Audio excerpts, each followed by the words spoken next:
우리 성도님들은 제2의 청교도들이 되시기를 예수 이름으로 축원합니다. 우리를 이 미국 땅에 보내주시고 예수 믿게 해주시고 또 이렇게 아름다운 교회를 세우게 하시고 하나님 앞에 뜨겁게 열정적으로 신앙생활할 수 있도록 은혜를 주신 것은 점점 타락해져 가고 있는 이 미국 땅을 다시 한번 하나님의 은혜로 회복시켜서 하나님 앞에 영광 돌리는 축복된 나라로 쓰임받는데 제2의 청교도들로 우리 모두가 쓰임받을 수 있기를 예수 이름으로 축원합니다. 주님께서 은혜 주시면 되는 거죠. 그런 사명감을 가지고 이 미국 이 청교도 미주 이민 400주년을 맞이하면서 다시 한번 이 청교도들의 이 신앙을 통해서 하나님께서 이렇게 짧은 시간에 전 세계에서 가장 강대국으로 그렇게 축복해 주신 이 나라를 하나님께서 제2의 청교도들로 저희들을 축복하셔서 이 미국을 다시 한번 회복시키는데 쓰임받게 하여 주시옵소서. 이런 사명감을 가지고 이 말씀을 들을 수 있기를 예수 이름으로 축원합니다. 제2의 청교도가 되려면 이 청교도 신앙에 대한 것을 바로 이해하는 것이 참 중요합니다. 그래서 몇 주 동안 이 청교도에 대해서 계속 공부를 하고 있어요. 여러분, 청교도 신앙을 바로 이해해야 내가 청교도 신앙을 가질 수 있고 그리고 청교도 신앙으로 무장할 수 있거든요. 이번 기회에 한번 말씀을 잘 들으시고 이 말씀을 내 것으로 잘 만드셔서 여러분 모두가 하나님이 기뻐 쓰실 수 있는 제2의 청교도들이 되시기를 예수 이름으로 축원합니다. 청교도 신앙의 이 핵심적인 요소가 뭐예요? 첫째는 청교도들은 하나님의 주권 사상을 가졌어요. 하나님께서 주권으로 우리를 선택하셨고 하나님의 주권으로 우리는 구원을 받았다. 그래서 하나님의 주권을 확실히 믿으면 어떤 상황 가운데서도 절대로 흔들림이 없습니다. 또 뿐만 아니라 하나님께서 나하고 함께 하신 것을 확신하고 모든 삶의 영역에서 하나님께서 함께 해주시는 것을 확신할 때 우리는 이 청지기적 삶을 살 수 있어요. 더 열심히 일하고 더 열심히 노력하면서 하나님께서 축복하시는 그 은혜를 누릴 수가 있습니다.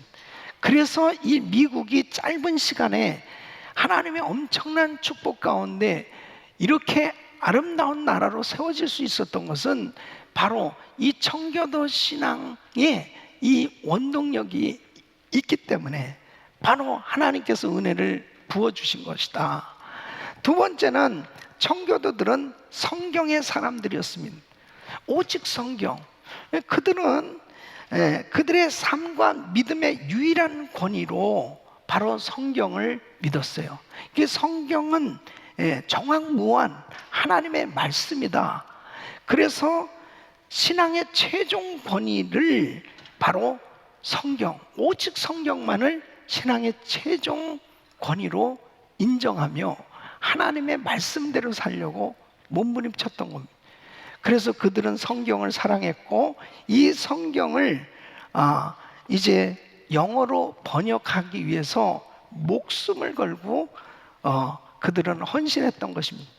그래서 정말 이 청교도들의 이 성경 사랑 그리고 이 성경을 통해서 계속해서 하나님 말씀 중심으로 살려고 했던 그들의 신앙이 바로 이렇게 엄청난 영향력을 끼쳤고 그리고 하나님이 기뻐하는 나라로 세워지는데 중요한 역할을 했었던 것입니다. 하나님의 말씀을 꼭 붙들 수 있기를 예수 이름으로 축원합니다. 오늘은 세 번째로 이 청교도의 가정생활에 대해서 살펴보려고 합니다. 기독교적 가치관에 의해서 세워진 경건한 이 가정으로 그들은 이 하나님이 기뻐하는 가정을 세웠던 것입니다. 그래서 이 청교도들은 가정을 매우 중요하게 생각한 겁니다. 여러분, 어떤 사람이든지 간에 그 사람의 신앙이 가장 확실하게 드러나는 곳은 바로 가정입니다. 이 가정이 어떠하냐 하는 것은 바로 그 가정의 신앙, 바로 그 구성원들이 어떻게 신앙생활하고 있느냐, 무엇을 믿고 있느냐 하는 것은 굉장히 중요한 것입니다. 그래서 이 청교도들의 가정을 살펴보면 그들이 무엇을 믿었고 어떻게 믿음 생활을 하였는가 자세히 알 수 있습니다. 이 가정이 아름답게 세워져야 위대한 나라가 세워질 수 있는 것이죠.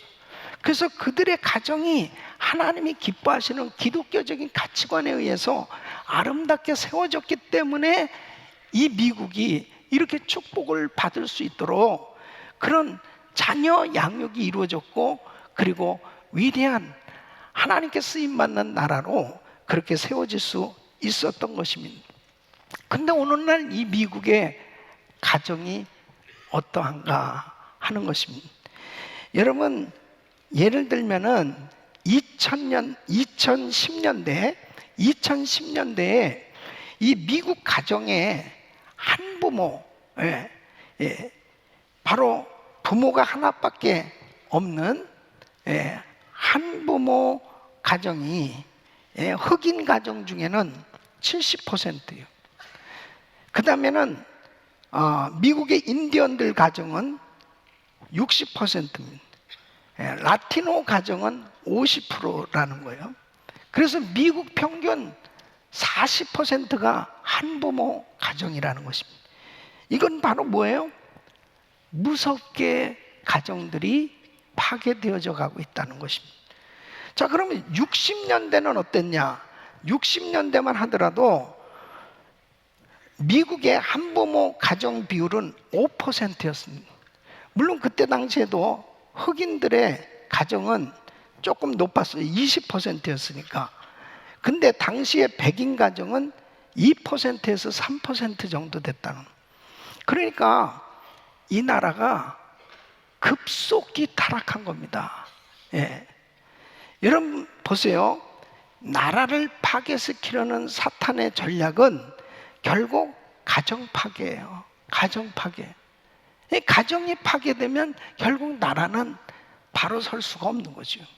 왜? 가정이 가장 중요하기 때문에 그렇습니다. 여러분, 동성결혼 합법화가 됐다는 것은 가정을 무섭게 타락시키고 파괴시키려고 하는 사단의 전략인 것입니다. 이것을 제대로 깨닫지 못하면 지금 우리들의 가정이 어디로 가고 있는가? 여러분, 가정이 파괴된다면 여러분, 미국의 앞날은 뻔한 거죠. 제대로 건강하게 이 나라가 세워질 수가 없는 거예요. 그래서 하나님 앞에 우리들의 가정이 아름답게 세워지고 건강하게 세워지는 것, 이것이 하나님의 뜻인 줄 믿으시기 바랍니다. 청교도들의 가정은 하나님께서 기뻐하시는 성경에 입각한 바로 기독교적 가치관에 의해서 세워진 경건한 가정들이었습니다. 그렇기 때문에 그 가정에서 귀한 자녀들이 잘 양육되어서 하나님께서 기뻐하시는 나라를 세울 수 있도록 그렇게 은혜를 베풀어 주셨던 걸 볼 수 있습니다. 여러분, 우리가 매일 모일 때마다 믿음의 선포를 합니다. 우리 가정 행복합니다. 더 행복합니다. 갈수록 더 행복합니다. 우리 가정 천국입니다. 이렇게 외치는 이유가 뭐냐? 우리 성도님들의 가정이 그렇게 행복하게 세워져야 되는 것입니다. 우리의 가정이 천국이 돼야 되는 거예요. 이게 하나님의 뜻입니다. 우리 가정이 아름답게 세워져야 우리 자녀들의 미래, 이 미국의 미래가 있단 말이에요. 청교도들의 가정은 그렇게 하나님이 기뻐하시는 성경에 입각한 그런 아름다운 가정들로 세워졌던 것을 볼 수 있습니다.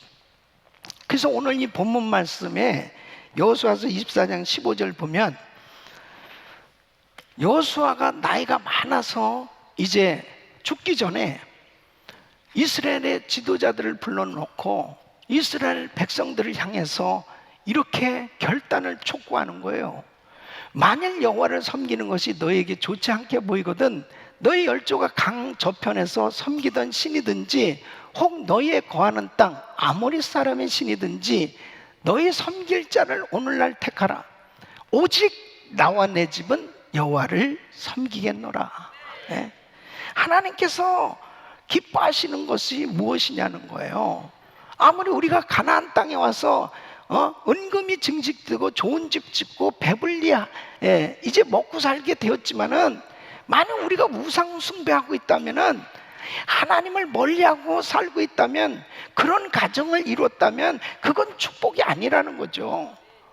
그러면서 이스라엘 백성들을 향해서 너희가 원하는 대로 너희가 원하는 신을 섬겨라. 나와 내 집은 오직 하나님만 섬기겠다는 거예요. 여러분 어떤 환경 가운데서도 그렇습니다. 우리가 미국에 와서 나름대로 열심히 일하면서 뭔가 살만하게 됐어요. 그런데 만일 우리 가정이 정말 하나님만 섬기는 하나님이 기뻐하시는 그런 신앙을 가진 가정으로 세워지지 않았다면 그건 축복이라고 말할 수가 없는 겁니다. 미국이 세계에서 강대국이 되었다 하더라도 바로 하나님만 섬기는 그러한 하나님이 기뻐하는 가정으로 세워지지 않는다면 하나님은 이 미국을 축복할 수 없는 거예요. 바로 우리가 청교도 신앙을 본받기 원하는 것, 청교도 신앙으로 무장하기 원하는 것이 바로 뭐냐면 이 청교도들의 가정은 하나님이 기뻐하시는 기독교적 가치관을 가진 성경적 하나님께서 원하시는 가정을 이루려고 노력했다는 것입니다. 오늘 이 말씀을 잘 들으시고 우리도 어떤 사람들을 만나든 어떤 환경 가운데서도 나와 내 집은 하나님만 섬기겠습니다. 분명하게 하나님의 영광이 드러날 수 있는 그런 은혜로운 가정을 세울 수 있기를 예수 이름으로 축원합니다. 그래서 오늘은 청교도들은 어떤 가정을 만들었고 어떻게 자녀를 키워서 이 나라가 이렇게 훌륭한 나라가 되는 축복을 받았는가 하는 것을 말씀을 드리려고 합니다. 여러분 방대한 내용을 함축해서 30분의 말씀을 전해야 되기 때문에 청교도들의 그 신학자들, 청교도들의 그 사상가들, 그 당시에 썼던 책들, 이러한 사람들의 그 문헌들, 그런 것밖에는 결국 그 청교도들의 가정을 살펴볼 수가 없잖아요. 그래서 이 청교도들의 가정이 어땠느냐 하는 것을 요약해서 말씀을 드리려고 그러는데, 여러분들이 이 말씀을 들을 때 지식적으로 듣는 게 아니고 바로 하나님의 말씀을 통해서 완전히 하나님이 기뻐하는 가정을 세우겠다라고 하는 그런 사모하는 마음으로 말씀을 받으시고 이 말씀을 실천하셔서 여러분이 기뻐하는 하나님께서 기뻐하시는 아름다운 가정을 세울 수 있기를 축원합니다. 청교도들은 가정의 축복과 목적을 바로 이해하고 있었습니다. 첫째는 결혼과 가정은 하나님의 축복이라는 거죠. 성경에 보면 최초의 가정을 하나님께서 세우셨을 때 아담을 지으시고 하나님께서는 이 외과 의사의 실력으로 아담의 갈비뼈를 빼서 하와를 지어주셨습니다. 아마 하와는 너무너무 이뻤을 거예요. 그래서 아담이 이는 내 살 중에 살이요 뼈 중에 뼈다 그러면서 너무 좋아했습니다. 그래서 하나님께서 가정을 세워주셨는데 창세기 2장 18절 보면 돕는 배필로 하와를 지어주신 거예요. 그러니까 아담을 도와주기 위해서 서로 행복한 그런 삶을 영위하도록 하기 위해서 하와를 지어주셨고 가정을 세워주신 것입니다. 그러면 결혼은 하나님이 주신 축복이에요. 그래서 잠언 18장 22절은 아내를 얻는 자는 복을 얻고 여호와께 은총을 받은 자니라. 여러분 가운데 아내가 있는 분은 복을 받으신 거예요. 아멘이 시원찮은 것은 후환이 두렵지 않습니까? 아내가 있는 것은 행복한 거라니까요. 축복이에요. 눈치를 보면서 아멘을 하시고 그러니. 여러분, 결혼은 축복이에요. 남편이 있고 아내가 있다는 건 축복이에요. 자, 청교도 목사인 헨리 스미스는 결혼의 목적 가운데 하나는 고독이라는 불편을 극복하는 것이다. 하나님께서는 이 세상에서 우리에게 닥치는 끊임없는 번민을 위로로서 무마하고 서로 돕기 위해 결혼과 가정을 허락하셨다. 사람은 자연스럽게 성장하면서 외로움을 느끼게 되고 어느 날 콩깍지가 씌워져서 배우자를 만나게 되는 겁니다. 물론 이제 제정신이 들면 그게 그거라는 것을 알게 되지만 결혼하는 이유는 그 순간에는 너무 좋은 거죠. 그 감정도 하나님이 주신 거예요. 그러니까 결혼하고자 하는 마음을 갖는 것도 그거 참 축복이에요. 그래서 가정을 이루게 되고 자녀를 낳고 행복한 그런 삶을 살게 됩니다. 그런데 항상 이 가정을 이루고 살아갈 때 하나님께서 이 가정을 세워주신 것이 축복이라고 하는 생각을 가지고 내 남편과 내 아내를 귀하게 여기고 하나님께서 만들어진 이 가정을 소중하게 여기고 살아가야 되는데, 이 청교도들의 가정을 살펴보면은 이 존 웨스톱이라고 하는 청교도는 이렇게 이야기합니다. 사람은 아내를 구원의 소망, 다음으로 가장 소중한 위로라고 그렇게 이야기하고, 윌리엄 웨이틀리라는 사람은 남편과 아내가 나누는 오붓한 사랑은 열렬하고 풍성해야 한다 그렇게 말하고 있습니다. 사람들은 청교도들 그러면은 이 사람들이 굉장히 고리타분하고 그 다음에 성이나 결혼 생활에 대해서 너무나 보수적이다라고 하는 선입견을 가질 수 있어요. 근데 당시 한 교회에서는 2년간 부부관계 안 한 남편을 교회로부터 출교 조치를 취했다는 것입니다. 우리 교회에서도 건강함에도 불구하고 2년 동안 부부관계를 안 한 사람들은 출교 조치를 해야 되는데 내가 몰라요. 어쨌든 여러분, 이때 당시에도 보면은 여성을 상당히 존대했고 이 부부관계를 중요시 여겼습니다. 이 성이나 이 결혼에 대해서 상당히 귀하게 여기고 그리고 아름답게 생각을 한 거예요. 여러분, 이게 얼마나 중요한 건지 몰라요. 결혼은 가정을 이루고 부부 관계를 하면서 사는 것은 하나님의 축복이에요. 그래서 가정의 기능과 목적을 바로 아는 것이 건강한 가정을 세우는데 굉장히 중요한 것입니다. 하나님께서 아담과 하와를 만드셨고 그 다음에 에덴 동산을 허락해 주셨습니다. 그리고 그 동산 안에 있는 식물과 동물을 다 아담 부부에게 붙여주셨습니다. 아담이 동물의 이름을 붙이는 대로 그 동물의 이름이 다 지어졌습니다. 그뿐만 아니라 아담과 하와는 하나님을 대표해서 이 모든 것을 다스리도록 그렇게 하나님께서 축복해 주셨습니다. 아담과 하와는 자녀를 낳고 양육하고 그리고 행복한 가정을 이루게 됩니다.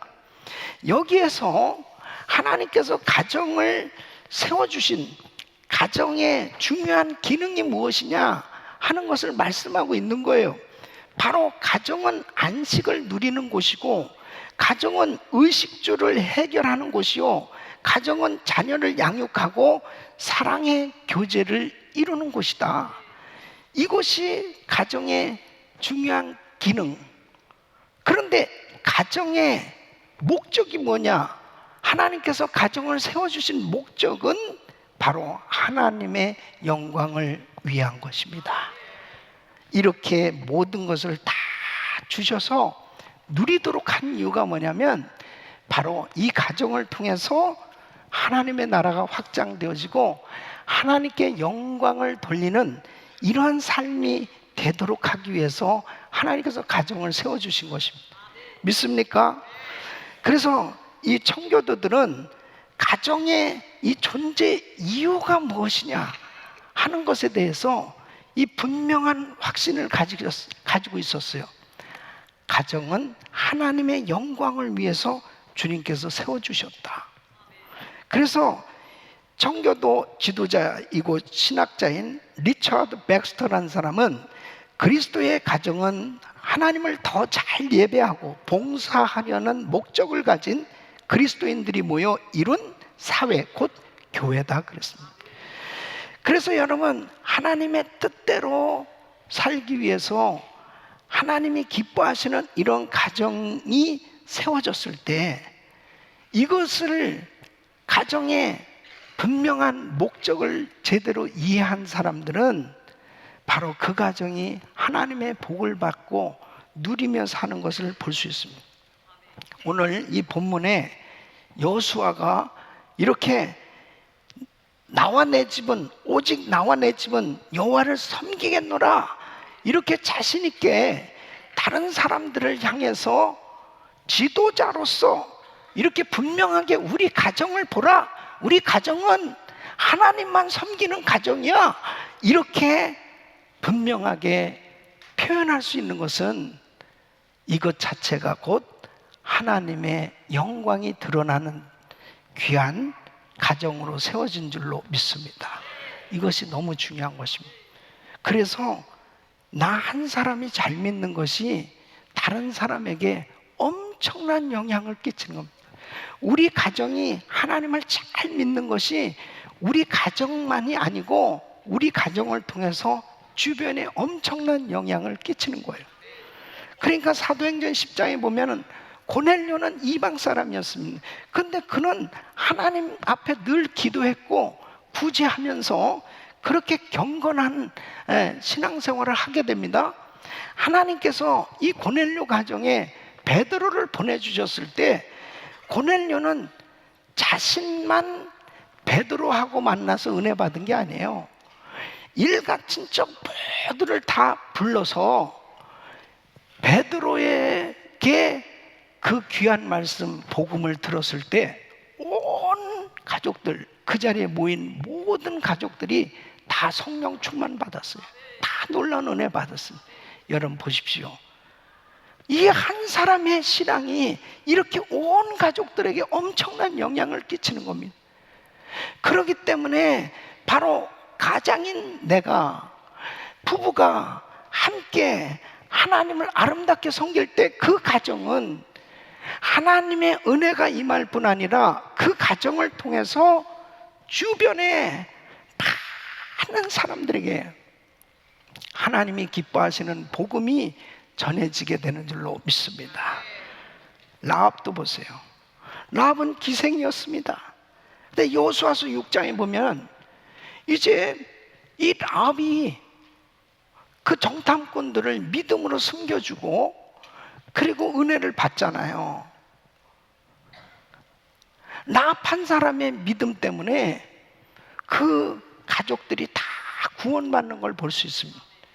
히브리서 11장 31절 보면 믿음으로 기생 라합은 정탐꾼을 평안히 영접하였으므로 순종치 아니한 자와 함께 멸망치 아니하였도다. 그래서 결국 여호수아서 6장 25절에 보면 여리고성이 함락됐을 때 이 기생 라합 때문에 모든 여리고에 있는 그 백성들이 심판을 받을 때 여호수아가 기생 라합과 그 아비의 가족과 그에게 속한 모든 것을 살렸으므로, 한 사람의 믿음, 그 신앙이 이렇게 중요한 거예요.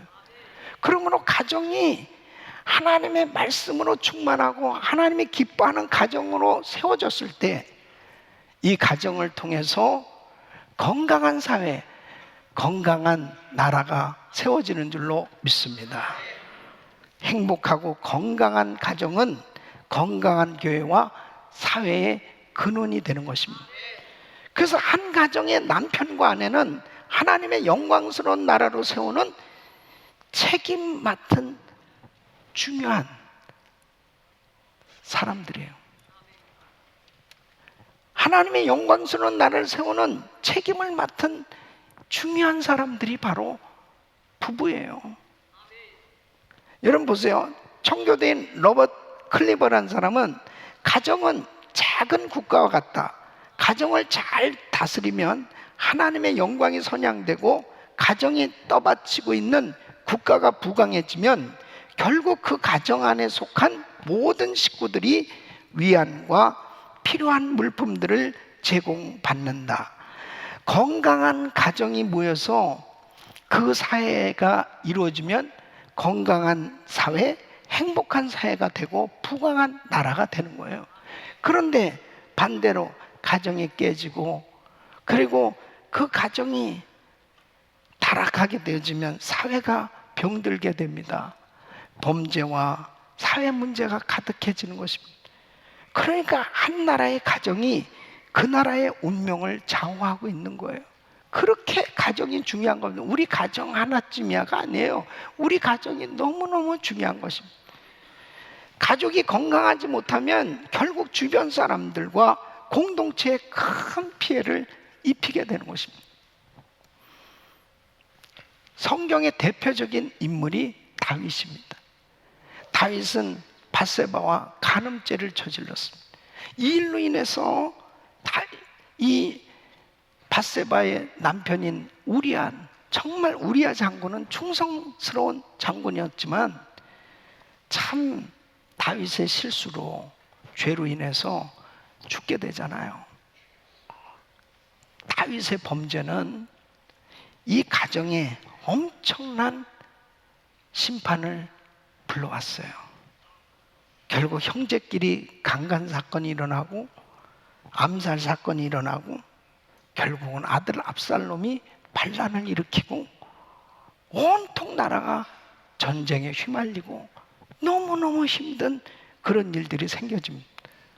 다윗은 이 일로 인해서 평생 회개했고 그리고 정말 경건한 삶을 살려고 노력했지만 보십시오. 한 가정의 실수가 이렇게 나라 공동체까지 엄청난 영향력을 끼친다는 사실을 안다면 우리 가정이 어떻게 세워져야 될까 책임감을 갖지 않을 수 없는 거예요. 아브라함은 우상을 만드는 가정에서 태어났습니다. 그러나 아브라함이 하나님의 말씀에 순종했고 믿음으로 살려고 했을 때 하나님은 이 아브라함 한 사람 때문에 그 가정이 복을 받고 그 가게가 복을 받아서 결국 아브라함의 후손 가운데 육신으로 이 땅에 오시는 메시아 그리스도가 탄생하게 되는 것을 볼 수 있습니다. 여러분, 우리의 가정이 건강하게 세워질 수 있기를 예수 이름으로 축원합니다. 이 사명감을 가져야 돼요. 우리 가정이 잘 돼야 된다. 우리 가정이 정말 행복해야 된다. 우리 가정, 우리 부부가 정말 아름답게 행복하게 잘 세워져야 된다. 이걸 사명감으로 생각하고 정말 우리 가정들을 잘 지켜가야 되는 것입니다. 청교도들은 가정 안에 하나님이 세우신 이 위계 질서를 믿었어요. 그래서 사도 바울은 하나님께서 세우신 가정은 하나님의 영광을 위해서 위계 질서가 있는 것을 말씀하고 있습니다. 자, 에베소서 5장 22절 23절 우리 같이 읽겠습니다. 시작. 아내들이여 자기 남편에게 복종하기를 주께 하듯 하라. 이는 남편이 아내의 머리됨이 그리스도께서 교회의 머리됨과 같음이니 그가 친히 몸의 구주시니라 그랬습니다. 그래서 남편은 가정의 모든 것을 책임지는 하나님이 세우신 위임 권위자다 하는 것입니다. 그래서 남편을 머리로, 남편을 주인으로 그렇게 그 권위를 인정해야 되는 것입니다. 남편의 권위를 인정하셔야 돼요. 네. 아멘이 자매님들이 아멘을 해야 되는데 입을 굳게 다물고 계신 분들이 많은데, 이건 성경 말씀이기 때문에 저를 째려볼 거 없어요. 성경 말씀을 난 그대로 전하는 거니까 목사님 어느 시대인데 난 성경 말씀이네. 성경 말씀은 어제나 오늘이나 영원토록 동일한 거예요. 시대에 따라서 말씀이 막 왔다 갔다 하는 게 아닙니다. 이것은 하나님의 말씀이에요. 남편을 위임 권위자로 분명히 하나님께서 세우셨다는 걸 믿으셔야 돼요. 에베소서 5장 25절 우리 같이 읽습니다. 시작. 남편들아 아내 사랑하기를 그리스도께서 교회를 사랑하시고 위하여 자신을 주심같이 하라 그랬습니다. 그럼 남편들은 아내를 자기 몸을 사랑하는 것 같이 그렇게 아내를 사랑하라는 거예요. 그렇게 아내를 귀하게 여기고 아내와 함께 동반자로서 가정을 아름답게 세워가라는 것입니다. 또 에베소서 6장 1절 말씀은 자녀들은 어떻게 해야 되느냐? 자녀들아 너희 부모를 주 안에서 순종하라. 이것이 옳으니라. 그래서 가정에 질서가 있어야 되는, 남편을 아내는 존중하고 남편은 아내를 존중하면서 사랑해주고 자녀들은 부모님에게 순종하는 이런 질서가 세워진 가정이 되어야 그 가정이 평안하다는 거예요. 그러니까 여러분, 오늘날 많은 가정에 부부 다툼이 일어나는 것은 여러 가지 원인도 있지만은 사실은 남편의 권위를 인정하지 않을 때 발생하는 거예요. 네. 남편의 권위를 인정하지 않는 것은요, 그 권위를 주신 하나님께 불순종하는 거예요. 그래서 남편의 권위를 인정하고 그 남편의 권위를 여러분들이 확실하게 받아줘야 그 가정은 평안할 수 있는 거예요. 예? 꼭 그렇게 하시기를 바랍니다. 한국 속담에 이런 얘기가 있어요. 집에서 새는 바가지 바깥에서 더 샌다, 그런 얘기죠. 그러니까 결국은 집에서 권위를 인정 안 하면은 바깥에 나가서도 그 권위를 인정하지 못하는 그런 일이 되어졌을 때 자녀들이 제대로 배울 수가 없어요. 가정이 제대로 세워질 수 없는 것입니다. 내 남편이 연약해 보여도, 내 남편이 부족해 보여도 내 남편을 인정해주고 그 권위를 인정해주고 존중해줘야 바로 제대로 잘 세워질 수 있습니다. 이것은 너무너무 중요한 거예요. 우리는 하나님이 세우신 이런 질서를 존중할 때 건강한 사회를 만들 수 있다는 거예요. 청교도인 사무엘 윌라드라는 사람은 좋은 남편은 아내가 남편의 지도를 즐겁게 따르고 그것을 노예가 된 기분이 아니라 자유와 특권으로 느끼도록 이끄는 사람이다. 되게 어려운 거죠. 되게 어려운 거지. 사실 이렇게 참 남편을 존중하고 남편에게 순종하려고 그럴 때 이것을 자유와 특권으로 알고 그 남편을 그렇게 귀하게 여길 수 있다면 얼마나 좋겠어요. 그러니까 그렇게 부인이 순종할 수 있도록 그렇게 이끄는 남편이 좋은 남편인데 이게 보통 일이냐고요. 보통 사람이 결혼하잖아요. 그러면 처음에는 자매님들이 얼마나 겸손합니까? 평생 그렇게 갈 것 같았죠. 근데 애를 하나씩 낳을수록 용사로 바뀌어지는 거야. 그래서 왜 그렇게 됐는가 보니까 애를 낳을 때마다 피를 많이 흘렸기 때문에 피를 봤다는 거죠. 두려울 게 없다는 거예요. 두려울 게. 그래서 아줌마들이 굉장히 무섭습니다.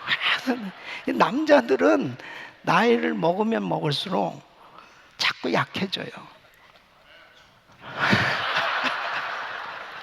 그래서 기운도 없고 불쌍해요. 그러니까 부인 눈치만 보고 있는. 근데 실제 동물의 왕국에서도 똑같다는 거예요. 사자가 동물의 왕자잖아요. 숫사자는 얼마나 그 위험이 대단합니까? 그 수염이 쫙 내려. 그런데 숫사자가 죽을 때는 굶어 죽는다는 거예요. 사냥은 주로 암사자가 하는데 숫사자가 폰만 잡고 있지 나중에는 결국 사냥했다 주지 않으면 굶어 죽는다는 거예요. 왜 내가 이 얘기를 하고 있냐. 결국 둘이 더불어 행복하게 잘 살아야 되는데 하나님이 참 우리를 축복해 주신 거예요. 그러니까 뭐냐면 남편들이 부족해도 그 남편을 존중하고 남편을 귀하게 여기고 남편을 위해서 기도해주고 순종하고 그런 행복한 가정을 이룰 때 그 가정은 하나님이 기뻐하시는 가정으로 세워지니까 건강한 가정이 됐을 때 그 가정을 통해서 사회도 건강한 사회로 세워지게 된다는 거예요. 근데 이런 것이 여러분 어떻습니까? 쉽지 않잖아요. 그래서 하나님의 은혜가 필요한 겁니다. 청교도들이라고 다툼이 없었겠습니까? 청교도들도 다 우리와 똑같이 그렇게 그때 당시에도 나름대로 가정이 힘들었을 거예요. 그런데 어떻게 그렇게 그들은 하나님이 기뻐하는 가정을 세울 수 있었느냐? 이 토마스 태처라는 청교도는 결혼은 매우 어렵다. 왜냐하면 우리가 가지고 있는 많은 연약함 때문이다. 이 점을 아는 부부들은 인내와 겸손, 오래 참음, 용서, 그리고 화를 내지 않는 훈련을 쌓아야 할 것이다. 그러니까 결국 이렇게 하나님을 잘 섬기는 부부가 되면 기도하면서 용서하게 되고 오래 참게 되고 서로를 이해하게 될 때 행복한 가정이 세워지는 줄로 믿습니다. 하나님의 은혜가 필요한 겁니다. 가정에서 부부의 가장 큰 책임은 자녀 양육에 있습니다. 청교도들은 하나님께서 우리에게 자녀들은 우리에게 맡겨주신 기업이다. 그래서 자녀들을 하나님께로 인도할 책임이 누구에게 있느냐? 부모에게 있음을 그들은 확신한 거예요. 그래서 자녀들을 바르게 자라도록 지도해야 될 책임이 바로 부모에게 있음을 확신하고 그들은 가정에서 자녀들을 양육하는 데 최선을 다했던 것입니다. 1677년 매사추세츠의 한 교회에서는 이런 서약을 하게 됩니다. 이 청교도 가족들이 모인 교회죠. 우리는 가정을 쇄신하기로 결의한다. 우리 가정에서 하나님을 예배하는 전통을 세우고 유지하며 모든 가정적인 의무를 충실히 이행하는 온전한 마음으로 가정을 세워나간다. 우리가 해야 할 의무에는 자녀들을 교육, 훈계, 견책하고 모든 식솔들이 여호와의 도를 행하게 하는 일이 포함된다 그랬습니다. 그래서 청교도들도 이 자녀들을 키울 때 이 불순종하는 자녀는 그럼 어떻게 할 것이냐? 그들을 엄하게 징계하고 그리고 강한 훈육을 할 것을 말씀하고 있습니다.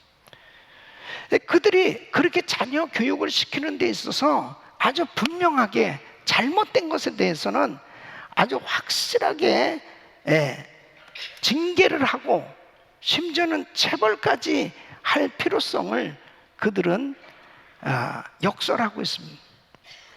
그 이유는 신학적으로도 그들은 이걸 확실히 믿고 있었습니다. 인간은 죄인으로 태어났습니다. 그래서 태어나면서부터 이 죄악의 성품을 가지고 살아가는 이 자녀들은 그냥 내비두면 절대로 이들은 바르게 살아갈 수가 없다. 금방 삐딱하고 금방 타락할 수밖에 없다. 그래서 성경적으로 분명하게 바르게 훈육하고 가르쳐야 된다. 그래서 잠언 22장 15절 보면 아이의 마음에는 미련한 것이 얽혔으나 징계하는 채찍이 이를 멀리 쫓아내리라 그랬습니다. 잠언 20장 30절 보면 상하게 때리는 것이 악을 없이 하나니 매는 사람의 속에 깊이 들어가느냐. 이렇게 분명하게 체벌을 하고 바르게 교육을 했을 때 아이들이 이런 것이 죄구나, 이런 것이 잘못된 것이구나 하면서 바르게 성장해 갈 수 있었습니다. 그러나 오늘날 여러분 공교육의 현실을 보세요. 인본주의에 근거한 교육관이기 때문에 방조합니다. 방치합니다. 학교에서도 잘못을 해도 그냥 내버려 둬요. 여러분 미국에는 윤리 교육이 없습니다. 그렇기 때문에 정말 가정이 얼마나 중요한지 몰라요. 가정에서 하나님의 말씀을 통해서 제대로 자녀들이 교육받지 않는 이상은 선악의 기준이 불분명한 거예요. 어떤 게 선이고 어떤 게 악인지를 아이들이 잘 모르는 거예요. 더더욱 보십시오. 그냥 무섭게 이렇게 타락해져 가는 세상에서 이런 윤리 교육이 없이 어떻게 바른 이해를 하고 분별력을 가질 수 있겠습니까? 그래서 가정이 너무너무 중요한 것입니다. 청교도인 사무엘 윌라드라는 사람은 사탄이 유아 시절부터 공격을 퍼붓기 시작하므로 유아를 규제하려거든 지체하지 말라. 그들이 한마디라도 알아들을 수 있을 때 즉시 교훈을 주입하라. 그래서 그만큼 아이들을 하나님 말씀을 통해서 어려서부터 제대로 교육시켜야 될 것은 부모에게 책임이 있다는 거예요. 그래서 청교도들은 어렸을 때부터 성경을 가르쳤고 계속해서 이 성경 말씀을 통해서 자녀들이 분별력을 갖도록 그렇게 가르쳤기 때문에 위대한 인물들이 많이 나올 수 있었습니다. 청교도인 벤자민 웨스워스라는 사람은 만일 어떤 부모가 자신의 자녀들이 교회와 가정에서 자녀들이 칭찬을 받게 하려면 집에서 부주의, 세속적인 타산, 불경건함으로 타락한 행동을 보이지 않도록 주의를 거듭해야 한다. 그렇지 않으면 밖에서 목사와 교사가 아무리 좋은 것을 가르친다 해도 가정에서 부모가 자녀들에게 단번에 큰 상처를 줄 수가 있다.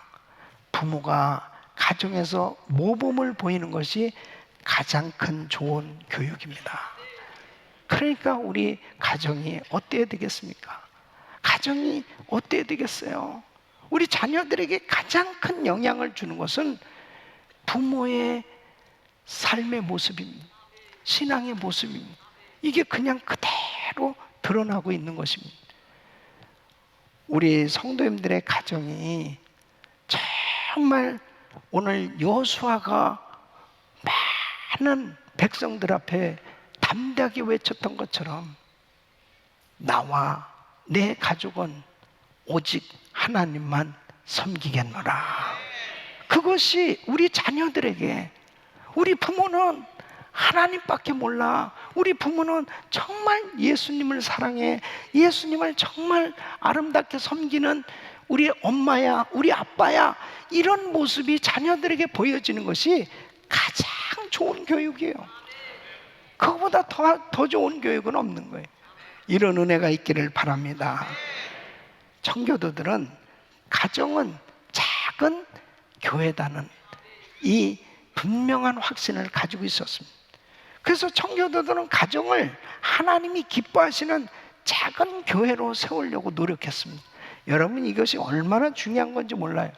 그래서 청교도 조지 버킨스는 하나님을 예배하는 가정이 이를테면 작은 교회다. 아니, 이 지상에 이루어진 일종의 낙원이다 그랬습니다. 그래서 교회에서 목사님의 말씀을 가르친다면 가정에서는 부모가 말씀을 자녀들에게 가르쳐야 될 것을 말씀하는 거예요. 청교도인 존 펜니는 아버지가 자녀와 하인들을 주의 훈계와 지식으로 인도해야 될 의무를 진다. 그래서 여러분, 이 청교도들은 하루에 2번씩 가정 예배를 드립니다. 그 문헌에 보면 아침에 일어나서 이제 식사하기 전에 가족들이 모여요. 그래서 성경을 읽고 그리고 찬양을 하고 그리고 예배를 드리고요. 그 다음에 이제 일 다 끝나고 이제 잠자기 전에 이제 모든 활동이 끝나고 가족들이 다 모여서 성경을 읽고 또 예배를 드렸습니다.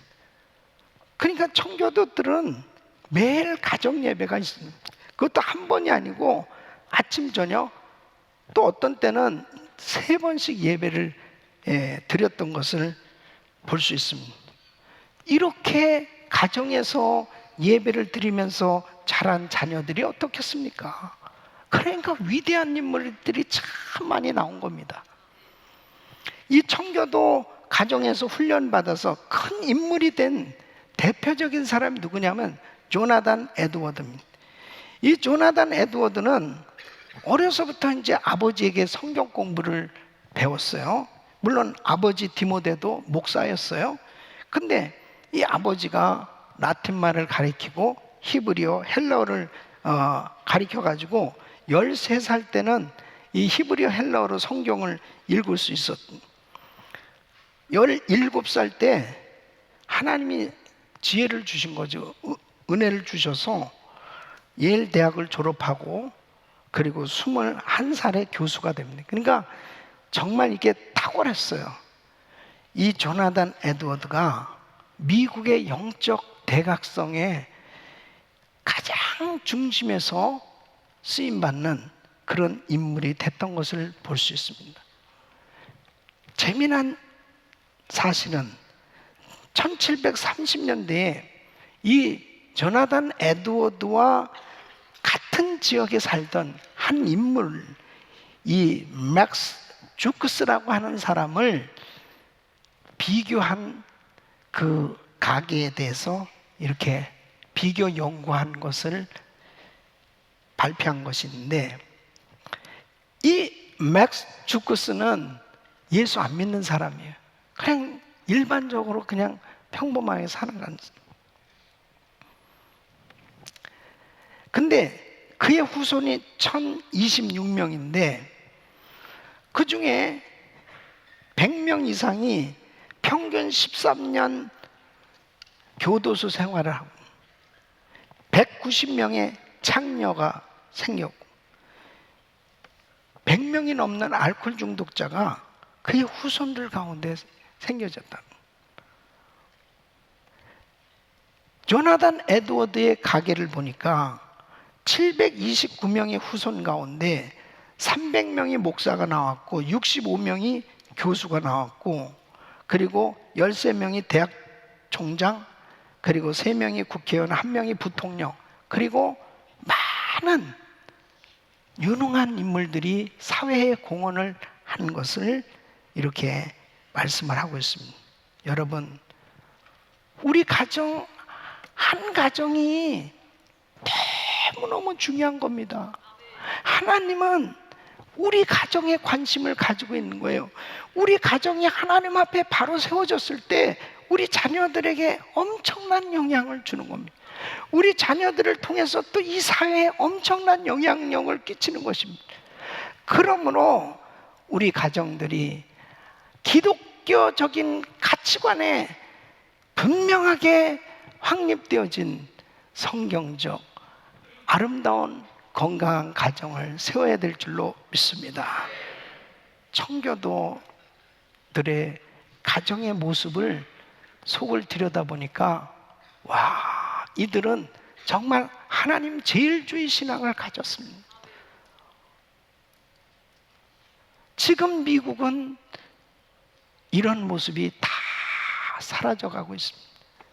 그래서 이렇게 가정들이 깨지고 하나님을 정말 경외하면서 두렵고 떨림으로 부부가 하나님을 아름답게 섬겼다면 그 가정은 건강하게 지켜질 수밖에 없는 거예요. 우리 사랑하는 성도 여러분, 가정의 축복의 열매는 자녀들이고 자녀들을 통해서 바로 이 사회는 점점 밝아지고 건강해져야 이 미국의 미래가 있는 줄로 믿습니다. 다시 한번 우리 가정을 돌아보고 우리 가정이 더욱더 하나님의 말씀으로 세워져서 하나님이 기뻐하시는 가정으로 회복될 수 있기를 예수 이름으로 축원합니다. 이번에 신년 축복성회를 통해서 하나님의 은혜를 확실하게 받는데 무엇보다도 하나님 우리 가정이 회복되게 하여 주시옵소서. 우리 자녀들이 회복되게 하여 주시옵시고 하나님 우리 신앙이 회복돼서 하나님께서 기뻐하시는 제 청교도들로 세워지게 하여 주시옵소서. 이런 은혜가 우리 모든 성도님들에게 임하기를 예수 이름으로 축원합니다.